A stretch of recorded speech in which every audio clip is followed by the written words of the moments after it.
This is the tale of a tiny snail and a great big grey-blue humpback whale. This is a rock as black as soot, and this is a snail with an itchy foot.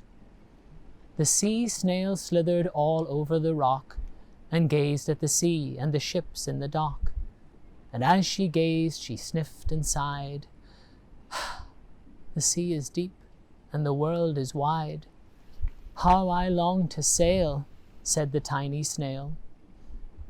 These are the other snails in the flock, who all stuck tight to the smooth black rock, and said to the snail with the itchy foot, "Be quiet, don't wriggle, sit still, stay put."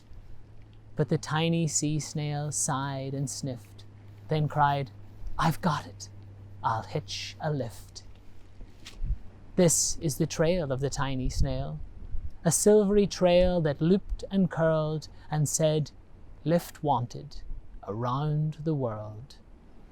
This is the whale who came one night when the tide was high and the stars were bright, a humpback whale immensely long, who sang to the snail a wonderful song of shimmering ice and coral caves and shooting stars and enormous waves.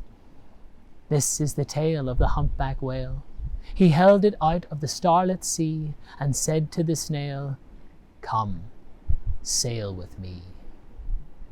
This is the sea, so wild and free, that carried the whale and the snail on his tail to towering icebergs and far-off lands, with fiery mountains and golden sands.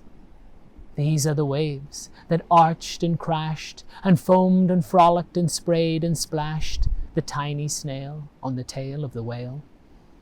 These are the caves beneath the waves, where stripy fish with feathery fins and sharks with hideous toothy grins swam round the whale and the snail on his tail.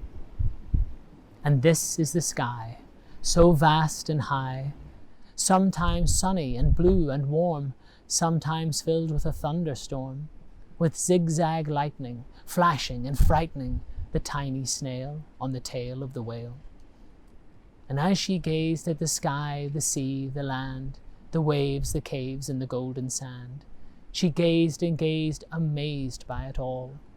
And she said to the whale, "I feel so small." But then came a day when the whale lost his way. These are the speedboats running a race, zigging and zooming all over the place, upsetting the whale with their ear-splitting roar and making him swim too close to the shore. This is the tide slipping away, and this is the whale lying beached in the bay. "Quick, off the sand, back to the sea," cried the snail. "I can't move on land, I'm too big," moaned the whale. The sea snail felt helpless and terribly small.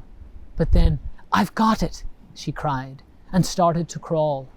"I must not fail," said the tiny snail. This is the bell on the school in the bay, ringing the children in from their play. This is the teacher holding her chalk, telling the children, "Sit straight, don't talk." This is the board, as black as soot, and this is the snail with the itchy foot.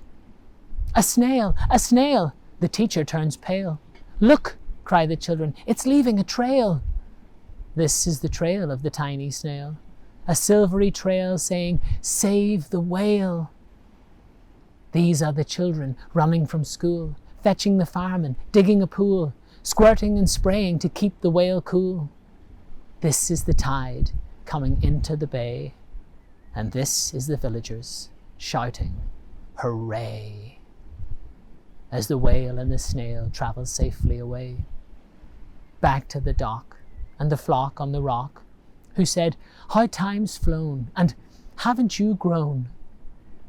And the whale and the snail told their wonderful tale of shimmering ice and coral caves and shooting stars and enormous waves, and how the tiny sea snail, so small and so frail, with his looping, curling, silvery trail, had saved the life of the humpback whale.